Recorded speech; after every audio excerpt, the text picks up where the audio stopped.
Lagi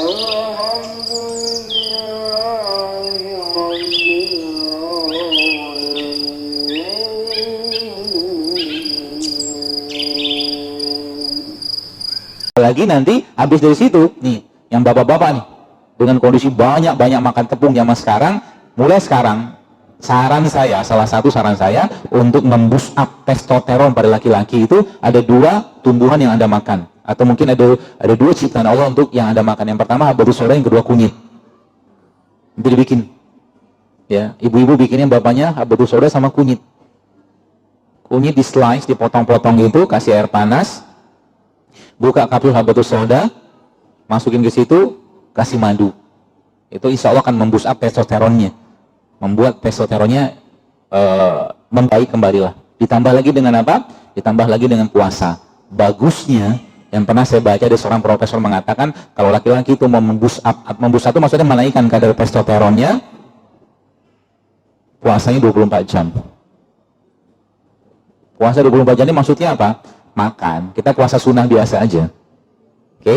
Tapi dia nggak makan, yang dia minum aja air putih, teh hijau, kopi pahit, nggak ada masuk kalori di situ. Maka nanti lemaknya di badan dia akan dibongkar oleh tubuh dan muncullah hormon-hormon yang kategori hormon anabolik. Anabolik hormon itu hormon yang membangun, termasuk nanti dia akan memboost up testosteron juga.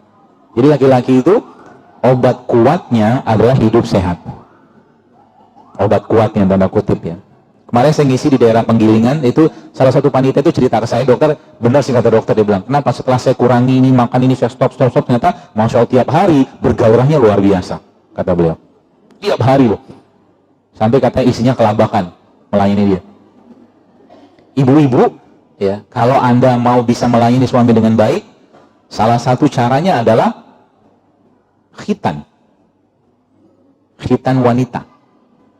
Itu cara untuk membuat Anda selalu merasa seperti gadis nanti. Khitan wanita itu. Kalau Anda belum menopause bisa. Kalau sudah menopause, nasib.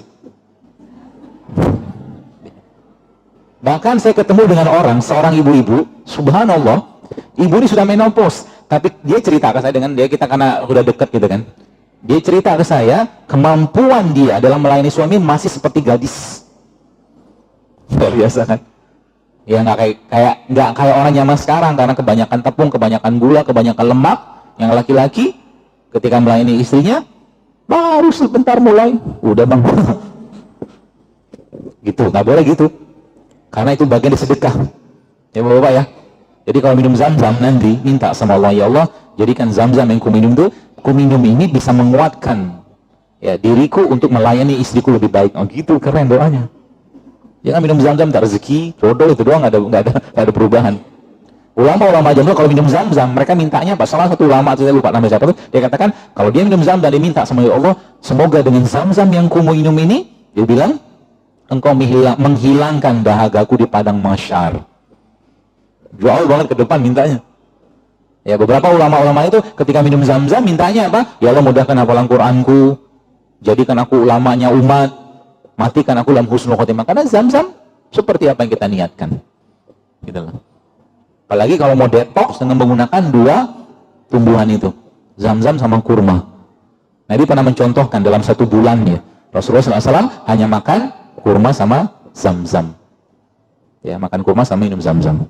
Itu detox yang paling baik. Zam-zam secara sifatnya alkali, basa, dan memang gen-gennya kita itu, ikatan gen itu pada alkali semua. Kurma mengandung kalium, mengandung kalsium, mengandung magnesium, dan mineral-mineral basa yang lain. Makanya minum zam-zam sama makan kurma itu bisa bikin bahagia. Kalau nggak ketemu zam-zam sama kurma, mama makanlah buah. Karena buah secara umum bersifat basa. Kenapa saya ceritanya basa? Kenapa saya cerita alkali? Karena waktu kita masih bayi zaman dulu 0 sampai 6 bulan kita minumnya apa? ASI. ASI itu kalau Bapak Ibu sekalian pernah cek pH-nya, pH ASI itu 8 loh.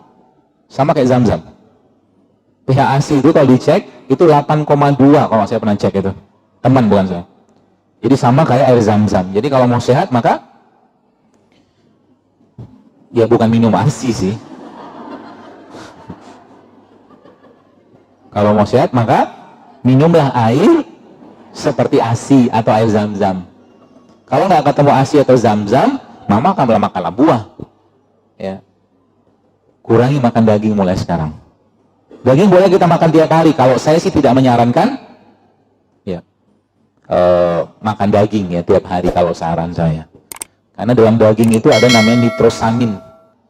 Nitrosamin itu kalau masuk ke tubuh kita dengan pengolahan pencernaan kita itu lama-lama dia akan memicu. Jadi orang yang banyak makan daging ya, terutama daging-daging hewan darat, ya potensi mereka untuk kena kanker lebih besar. Buah-buahan, sayur-sayuran juga mengandung nitrosamin, tapi reaksinya ketika masuk di badan itu beda. Makanya hewan-hewan buas, kalau mereka, yang saya baca dalam sebuah buku, kalau mereka memangsa hewan-hewan herbivora, yang mereka makan pertama kali apa? Bagian perutnya. Dia butuh enzimnya. Bahkan harimau itu setiap tahun katanya ada ritual dia makan rumput. Pernah saya dapatkan video itu, jadi harimau itu 1 tahun sekali makan rumput. Gitu. Manusia, ya. Jadi kalau mau mengurangi resiko kanker, Anda tidak akan dapatkan antioksidan pada daging, nggak dapat. Saya tidak mengajarkan ada vegetarian ya, karena Islam tidak vegetarian, karena Nabi makan daging. Ya, tidak. Saya pun tidak, saya makan daging. Ya. Tapi kalau imbangan antara daging yang mungkin kalau boleh saya kasih komposisi atau perbandingan ya dominans sayur sama buah daripada dagingnya, gitu. Maka nanti apa yang terjadi? Tubuh akan memperbaiki diri. Apalagi ditambah dengan 4 hal ini. Coba dalam 1 hari 5 lah, bukan 4, 5 hal ini ada. 5 hal ini bos sekalian usahakan ada dalam makanan Anda tiap hari. Yang pertama asam amino. Asam amino itu contohnya apa? Tadi kan madu, kurma, asam amino.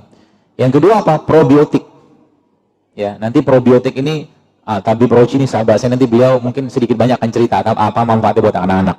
Ya, beliau ini masya Allah ya, Allah juga kasih ilmu untuk beliau ya, dan beberapa kali juga teman-temannya di Bogor kadang-kadang kalau butuh konsultasi atau butuh intensif perawatan saya arahkan ke beliau. Ya, kalau saya arahkan biasanya saya tidak sembarangan ya, karena urusan kesehatan itu harus ada orang yang kompeten menjawabnya, nggak bisa sembarangan ya. Makanya kemarin saya sempat posting ada 1 akun ya di Facebook itu yang ada chat konsultasi ini siapa, ini saya nggak tahu siapa. Bahkan tadi saya lihat lagi, saya tidak ada membuat satupun aplikasi di Play Store, nggak ada. Sekarang sudah ada masalahnya aplikasinya, JSR apalah gitu kan, macam-macam, laku banget di luar sekarang, lagi laku ya, ya mudah-mudahan jadi kebaikan. Ya, tapi semua itu ada adabnya juga kan. Kalau bahasa Jawa itu unggah ungguhnya gitu kan, nyun sewunya gitu loh. Probiotik. Pertama tadi apa? Asam amino. Asam amino dari mana? Nanti tinggal di browsing. Banyak sumber asam amino di sekitar kita. Ada madu, ada kurma, ada air kelapa. Juga asam amino. Ya, seminggu sekali ibu-ibu sekalian coba minum air kelapa. Air kelapanya di blender sama kurma. Termasuk kalau Anda ibu-ibu nih, kalau Anda, saya nggak tahu ya, sebaiknya sih saran saya, sebaiknya kurangilah masak yang bersantan yang dipanaskan. Jadi santannya, jadi saya suka kari, tapi kalau saya bikin kari, sekarang saya requestnya jangan pakai santan. Karena kari itu penuh dengan bumbu. Ya, itu sebabnya kalau Anda perhatikan, yang di tulisan saya terakhir yang tentang testimoni hamil itu, saya tidak ada jualan produk di sana. Yang saya mau angkat itu adalah mari kita kembali ke ciptaannya Allah, itu aja sebenarnya. Yang diminum mereka apa? Detox rahim. Kadang saya juga lupa detox rahim itu apa. Oh, banyak banget postingan. Ada kayu manis, ada apa lagi, ketumbar, macam-macam, nanti tinggal dibaca. Rata-rata yang mereka minum sebagian besar mengandung apa? Kunyit. Ya. Jadi rata-rata ketika mereka menyetop makanan-makanan yang nggak sehat, mulai kembali sama Allah dalam bentuk ibadah, tahajud, puasa, bekam, Allah kasih dengan mudah. Ada yang 7 tahun, 10, kemarin pernah ketemu 20 tahun coba. Bahkan waktu saya kemarin sempat haji itu, subhanallah, ada seorang yang datang ke saya, coba cerita, itu dokternya bilang, dia nggak bisa hamil. Nggak bisa hamil kata dokternya, dokter di Jordan. Terus qadarullah akhirnya beliau sempat lihat akun saya, Instagram gitu kan, mulai dipraktekkan segala macam. Akhirnya praktek kayak begitu, akhirnya lupa sama penyakitnya. Orangnya jadi happy kan, bahagia, syukur. Sekarang kalau mau dikasih aja. Akhirnya Allah kasih. Karena hatinya sudah tenang. Gimana mau dikasih? PCO itu sel ovumnya nggak matang. Mau matang kayak gimana? Atau mau dibuahin kayak mana sama sperma kalau sel ovumnya nggak matang? Kenapa nggak matang? Karena cemas. Karena stres. Wanita-wanita zaman sekarang, anak perempuan zaman, terutama anak-anak perempuan, coba lihat. Sebagian besar kelas 4 SD sekarang sudah mens. Betul? Semua makanan yang tidak sehat, yang mengalami pengolahan berlebihan, yang ditambahkan dengan bahan-bahan sintetik, pasti akan menyebabkan elektron dalam tubuh kita itu lepas satu. Yang kita kenal dengan radikal bebas. Oke, 5 menit lagi ya. Probiotik. Yang pertama tidak asam amino, yang kedua probiotik. Yang ketiga apa? Prebiotik. Prebiotik itu apa? Kalau probiotik, biotik yang baik, bakteri yang baik. Oke? Contoh tadi kayak tempe, kimchi, asinan, kan probiotik tuh. Atau miso mungkin kalau orang Korea atau Jepang. Prebiotik contohnya apa ya? Sayuran, buah-buahan. Jadi kalau teman-teman Anda bikin tempe tadi itu, maka coba bikin juga sayur. Supaya bakterinya yang ada pada probiotik tadi bisa tumbuh. Sebenarnya begitu. Jadi bakterinya tadi bisa berkembang biak lagi dengan makanan. Makanan dia siapa? Prebiotik. Termasuk madu itu juga prebiotik. Itu yang ketiga. Yang keempat apa? Yang keempat rempah. Rempah itu contohnya apa? Banyak lah, ibu-ibu paham banget lah. Itu rimpang. Kalau rempah itu ya kayak cengkeh, kayu manis, ketumbar, kapulaga, jinten, bunga lawang, itu rempah. Yang negeri ini lupa bahwa kita itu negeri rempah. Yang kita lupa 350 tahun kita dijajah, yang diambil itu. Sehingga zaman sekarang manusia yang hidup di bumi Indonesia ini lupa dengan rempahnya. Yang dimakan hanya sebagian besar rasa, dan rasa. Maka kalau boleh saya minta kepada ibu-ibu, di rumah Anda, tanda kutip ya, haram ada penyedap rasa. Tanda kutip. Rasa itu kita bisa buat. Bawang merah, bawang putih, kurma, garam, lada hitam, bisa bikin rasa kok. Nggak perlu penyedap rasa. Ya, monosodium glutamat itu nggak perlu. Itu prebiotik ya. Jadi kalau sekarang pola-pola kayak ini sekarang Anda mulai praktekkan, ditambah dengan tadi, terakhir tadi kita bahas, ditambah tadi dengan apa tadi? Dengan polanya. Kalau bahasa saya itu aplikasi tanda kutip Islamnya, ya itu dengan apa? Sholat malam, sholat duha, sholat tahajud tadi, atau mungkin puasa. Besar kemungkinan kita akan sehat. Besar kemungkinan. Nanti mensnya lama-lama akan diperbaiki. Coba lihat. Saya kemarin itu saya sempat takjub baca komen-komen di akun saya itu. Subhanallah, ada yang cerita kalau nyeri, kalau menstruasi itu datang kayak orang apa, dia menjerit-jerit sakitnya luar biasa. Ternyata ketika tepungnya dikurangi, dia makan kunyit, dia minum serai, dia minum jeruk nipis, selesai. Sesimpel itu coba. Karena nggak mungkin Allah tinggalkan kita ya untuk menyembahnya di muka bumi ini kalau Allah tidak menyiapkan sarana prasarananya gitu loh.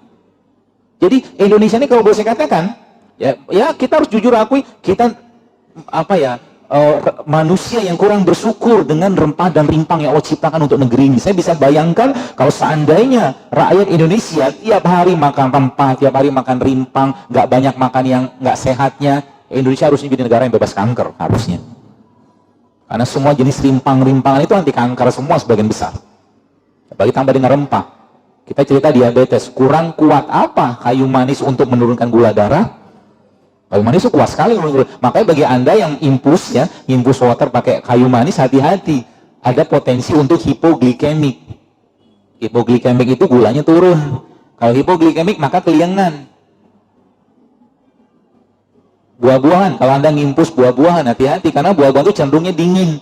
Nanti kalau cenderungan dingin, kebanyakan dingin, nggak dapat panasnya, maka tubuh akan dingin, akhirnya apa? Tensinya turun. Tensi turun, keliengan juga.